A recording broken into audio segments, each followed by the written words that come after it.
Hi, and welcome to another Adventures in Photography with the two Photonauts. I'm Bob, and our guest today is, you're jumping in there, weren't you? I was trying to. Clinton. Clinton, who teaches at North Island College, instructs photography. I thought I'd add that. Thank you, appreciate it. Not a problem. Today's topic is going to be, Lenses? as you can see on top, yes, we're going to talk about everything I've wanted to know about a lens or didn't. So first of all, we're going to discuss the different type of lenses. What different type? There's only one. No, there's a prime lens. And what's a prime lens do? A prime lens is a single focal length lens. Correct. So then we have, oh my goodness, heavy. Telephoto lenses. Oh, you know what I'm missing from here? Wide angle? Yeah, I'll grab that in a minute. Actually, the wide angle's on the camera. So That makes it simple. it makes it simple, yeah. So telephoto. And the other one, way out front there, is Macro. macro lens, which is a Close-up photography. close-up photography. And it's actually, the one we have here is actually also considered a prime lens, so it's a macro 150. So that's one of the things that I like about that one. Well, prime lenses can be specialized, which is part of the price. Part of the price. That is absolutely correct. So, one of the things we're going to discuss, I'm going to grab this big, heavy thing. All the information on the lenses means something to somebody. Maybe not to you. Well, actually they do, but the first thing we're going to discuss is on this one, I have 70 to 200, which means It is the distance in millimeters from the sensor to the first piece of glass, whether it's 70 millimeters, 135, or 200. correct. So that's actually a good way of explaining it. I love that. So basically, and as a shooter, when you're using it, you can figure out, It's more to do with perspective than figuring out what you're supposed to do. figuring out, yeah. No, For example, I've got a thing for the human eye. I like photographing the eye, so for me, the closer I get, the better. But for other people, they actually want to get the photograph the head for a portrait. Why do you want to do that? I don't know. I missed that. Say that again, something, you went a little faster. Something about photographing an eye? Yeah, I actually like to photograph the human eye. I absolutely find it stunning. Other people might not be interested in that kind of thing. They would go for more of the traditional portrait. Ah, okay. I see, okay. Yeah, no, I'd go for the traditional portrait of a headshot. I'm not really into taking pictures of somebody's eyes. An interesting subject, but we digress and we'll carry on with that one later. Okay, so 70 to 200 millimeter, distance between the lens and the sensor. Up on the top, we have a whole bunch of other numbers. So in this one, it says 70 to 200 millimeter, but it has a 2.8. Whereas, if I look at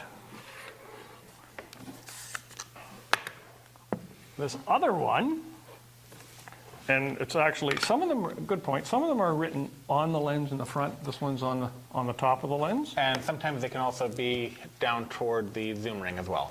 All right, so this one is an 18 to 200, 3.5, 6.3, and 0.72. And this one is a 77. 77. So what does that stand for, and why do we need to know that? Well, it tells you the measurement in millimeters of that first piece of glass, whether it's 77, 67, 52, and then you know your filter size. Take that off. And what type of filter is that? It's a, I haven't stopped long enough to read it yet. Just a UV filter. Just a regular UV filter, and why would I add that to my lens? Well, main reason to help protect the glass. It's cheaper to replace a $100, $70 filter than a $2,000 lens. The other reason as well is filters can do different things. UV, for example, helps take out haze on a bright, hot day.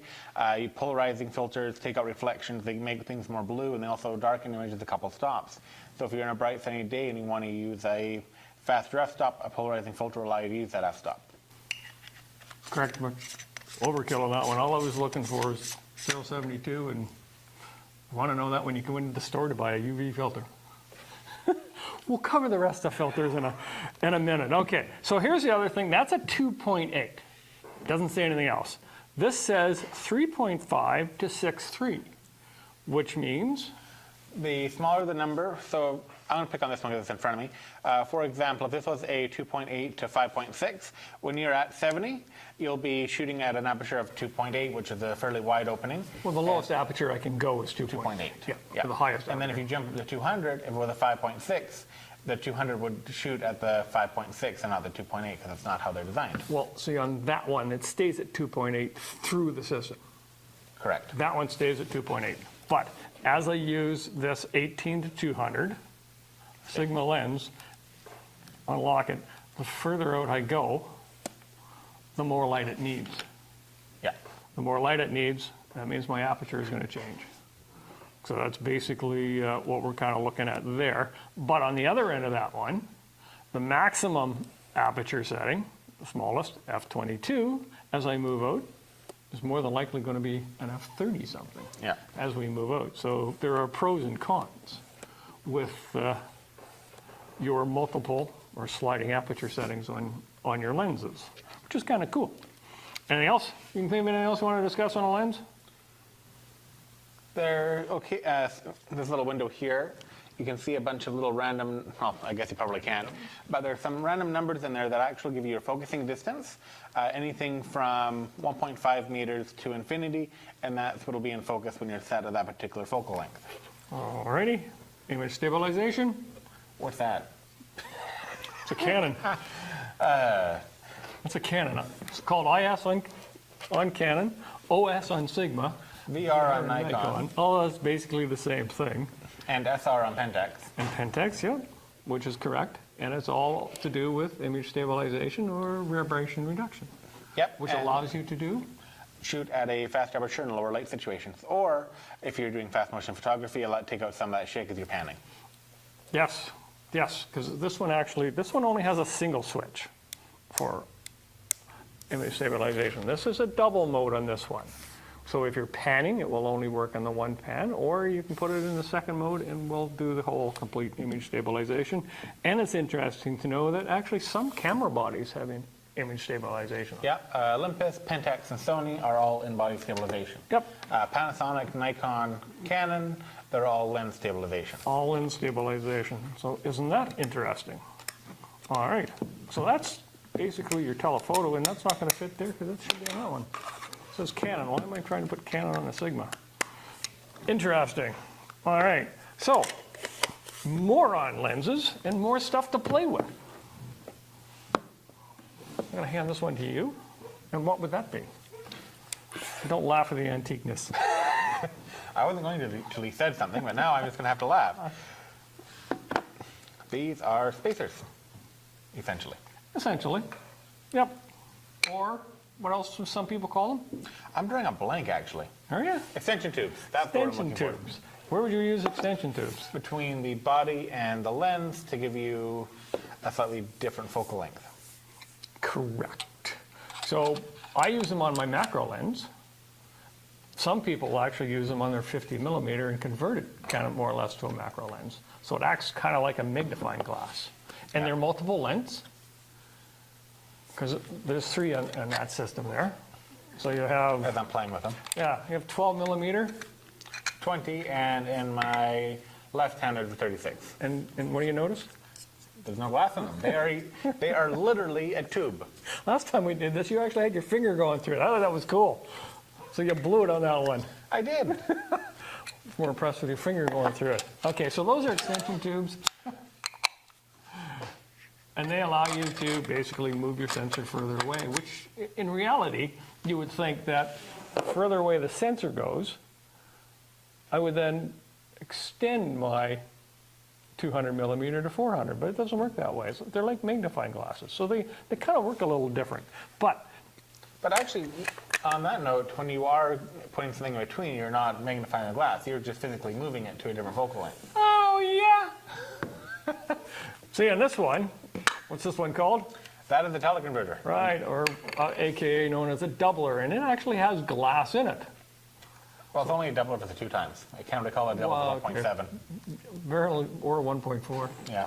Okay, so this is a Kinko, and there's a couple issues with it and a couple great things. So basically what this is going to do is it's going to double my millimeters. So if I have a 70 to 200, it's going to make it a 140 to 400. And what are the issues that go along with that? You will lose a stop or two, depending on the teleconverter. The other disadvantage to it, Okay, now we use the word stop, yeah. so we need more light. Just in case anybody's going, we need more light, so we lose a f-stop on it, which is absolutely true. So on an f2.8, not a big deal. You become a 3.8 or a 4, depending on how your math works. And you are still able to shoot in normal daylight settings without too much of an issue.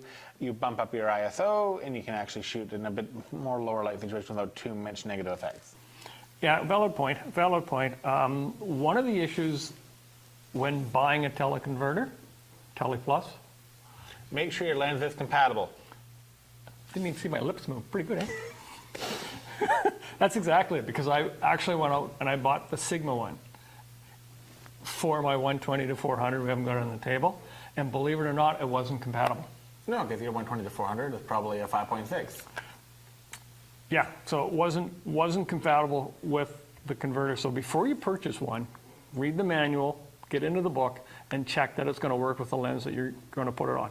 Also, a lot of times with this, especially with this one, you're going to be using manual focus a lot.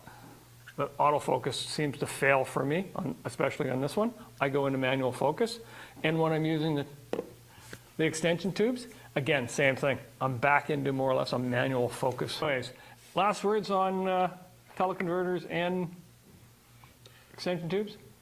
That's a loaded question. When it comes to extension tubes, they are fun to play with. I'm still a little bit iffy on them. My colleague here tends to embrace them a bit more than me. I'm a bit superstitious when it comes to strange magic. Teleconverters, Strange magic. teleconverters I'm a bit more comfortable with. I've got a couple of them myself. They work really well. My only complaint with the lenses I'm using them with are not designed for it, so I have to fidget with my camera to get them to cooperate. So I have to manual focus, and I have to override my f-stop rating. So make sure they are compatible so you're not spending 20 minutes getting a camera set up for about 2 shots. Valid point. Valid point. One of the issues, when I put my teleconverters on my macro lens, and I'm setting up for a macro shot, and we'll throw up some macro shots later, if you bump the table, you're starting all over again. Yeah. Oh, but the depth of field is really, really short. You lose a lot of depth of field. It's huge. Like I'm shooting basically at f22 a lot of the times because your depth of field when you're doing a macro with those things on is. And you toss a teleconverter on that f22, you've got to shoot a little higher, and then any little variation on your lighting, and you've lost your image. Totally. It's gone. Gone. Here's something I don't think Clinton has seen before. We're going to shock him again. I love the face. Ooh, where'd you find this? It's in my bag. Not quite what I was referring to. Actually, I bought it many, many years ago. Explain that one. This is I'm going to call it a rare gem in the sense of what it does. It essentially will screw onto the front of your lens, and this is literally a magnifying glass. You put onto your lens and you turn almost any lens into a macro lens. Just be wary of your focusing distance and some things that are trying to bite you. But they're really nice tools, and they are quite elusive. Oh, yeah. If you find one and you don't think you need it, pick it up, because they're expensive and hard to get. Yeah, it's a close-up lens, 500D Canon 77 millimeter. And they normally come in sets. Well, this one came by itself, but I had an option to go with a 250 or a 500, so I grabbed the 500. And you're right, it wasn't exactly the cheapest thing in the world. It was a fair bit of money, but you know what? I love it because I don't need to carry the macro filter or macro lens with me. I can carry this. I can carry less gear and still get very close to a decent macro shot. And you're only losing half a stop versus with the extension tubes and the teleconverter, which can be 1 or 2 stops. Yep. And so this is going to lead us into our next segment. Guess what our next segment is on? Macro? No. Oh.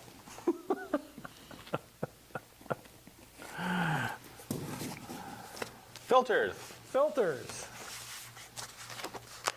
Now I have 2 different sets, and we're going to go discuss filters and why we would need them and what is accomplished with them. What do you got in your bag? I've got random, looks like UV filters for the most part, and a couple pieces of glass, which I'm afraid to touch because I got a bad habit of dropping your stuff. Yeah, keep an eye on that one.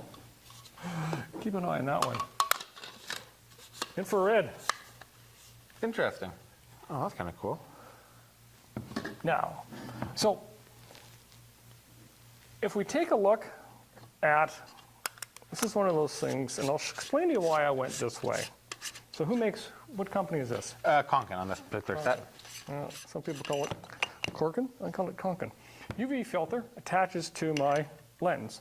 Now, at the same time, you can buy neutral density filters, all sorts of filters. UV, star, you can even do some black and white, you can get some yellows, you can get some reds.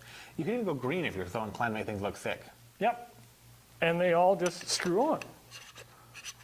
And it's very costly. Sure, you get all the filters, you're a few $1,000s in the hole, but hey, it's worth it. But what happens is that if I start out with a 65 millimeter lens, and then I move up to a 77 millimeter lens. Well, then you got to buy a whole new set of filters or a step-up ring or down ring, depending on where you go. Yep. So case in point, therefore, I went with this style of system where I dropped that piece. I got to go fetch that one. Hold that one up. What is that? It looks like it's a UV. Nope, I'm wrong on that. It's a neutral density. So with this system, I just buy a ring that fits my lens.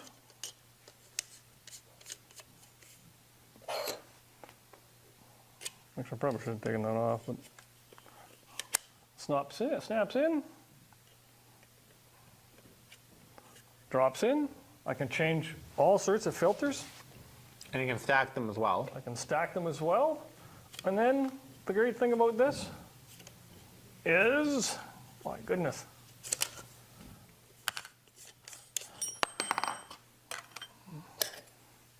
now, if you look at this filter,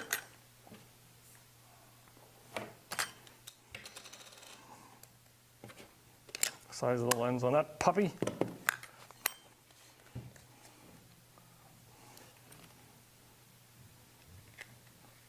Oh, this is an extreme nut, slides in from the top. Top? No, nope. What top? Little slots up there, just Oh, cool. And this is, as I mentioned, I'm technically inclined and not so many gonna ways. start to think about. So there you go. So we've gone from this 77 millimeter lens to a 45. Or is it a 43? 40. 40. There we go. So we've covered more or less any lenses that I may have. So that'll fit any system. And there's lots of filters, like you said. Gradient neutral density filters, half neutral Which density. are really fun for doing sports photography. Yep. A polarizer. For polarizing your images. Yeah, we're going to discuss that in a minute. We'll go through some of these filters. But this system is actually pretty good. But if you want to move up to a better system, more money,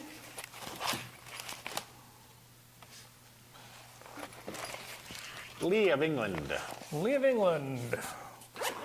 Very expensive. Well, it's not made in China, so you actually get the quality. Well, that's exactly it. But they're they're a high quality plexiglass, I guess I'm going to say. And they're a bigger system. So if I have a 77 or a 78, you can buy these in multiple sizes as well, but you can see the difference between. And I'm not sure if you can see it on the camera, but you can actually see how this one is literally a gradient. Yeah, well, yeah. Well, this one is probably not.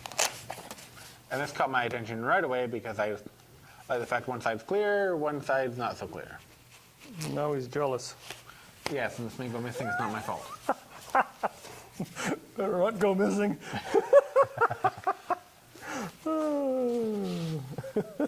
Better not go missing. Oh my goodness. So these, again, I got a whole bunch of these as well, and they're a really good system. I love this system. And the adapter that I have on mine, unfortunately, you have to be very careful. It's got to be wider than your lens. So over here, I actually have a very wide lens, which is a 10 to 22. And so the adapter in that is actually made for a wide angle lens, so you will not get vignetting. So a lot of times if you don't purchase the right kit and you're using a wide angle fisheye, 10 millimeter, you will get vignetting out of that system. And again, we can put multiple filters in that as well. And you might be asking, why would you use multiple filters? Honestly, there are certain looks, certain behaviors that you want to get out of your lens that filter stacking will do. This is going to sound really bizarre. I'm going to get glared at by Bob here, but I've been known to stack polarizers. Simply because I'm working out on a bright sunny day and I like shooting a bit darker, and I also like having a faster f-stop. So if I'm doing macro and f2.8, one polarizer sometimes doesn't do the trick for me. I actually need to put two on there because I'm standing outside in the bright searing sun. And with that, we'll lead into polarizers. I have several polarizers, and I'll bring one out. And nope, close. No cigar. Like pull a rabbit out of your hat. Well, that's the wrong rabbit. Hit a rabid rabbit. I got a rabid rabbit yet. Okay, there's a polarizer. And I am a really big fan of polarizers. They are my favorite filter. I've probably got 4 or 5 different polarizers in my kit. Different sizes, different variations, but they all do the same thing. Do they all give you the same color code? No, I special ordered a couple, and I've got some that'll actually do greens and some that'll actually do a bit more of a purple compared to the blue, yeah. Isn't that interesting? Okay, Yeah. so remember a while ago we discussed UV filters and why you should use a UV filter? In some cases, I don't. Exceptions to every rule. If you want to get all the light you possibly can, filters can be a hindrance. But with UV, it works out to be what, 0.75 on stop drop? Yeah, but as we add more and more filters, especially this, the polarizer, how does it actually work? Let's start, because we can do a whole half hour on polarizers, but let's kind of give them an idea of how a polarizer works. So what's it going to do? A polarizer gives you better blue, takes out reflections, and drops your light down into the 3 key things. And how do we do that? Depending on the type, the autofocus ones tend to be twirly, they spin around. If you're dealing with the manual focus ones, they tend to actually be fixed, and you physically have to adjust your lens to get them to function properly. Okay, correct. So as we turn the polarizer around, we can actually look through the camera and we can see. A lot of times what I do is I want a bluer sky, or I want my green grass more prominent. So I will turn my polarizer. What's one of these? All right, a lot of times it's a good idea to put, once you've got it off the lens, put 2 elastic bands on, and that will allow you to grip. That will allow you to grip, and so you can separate these two. But again, with the UV filter on, I've now got it off. If it was completely on the lens, I'm hooped. I could be really, really in trouble. Really, really in trouble. I got a funny story. Well, not really a funny story. A few years back, I had my 7300 millimeter VR lens with a polarizer on it. I dropped my camera. The lens hit the ground, filter smashed.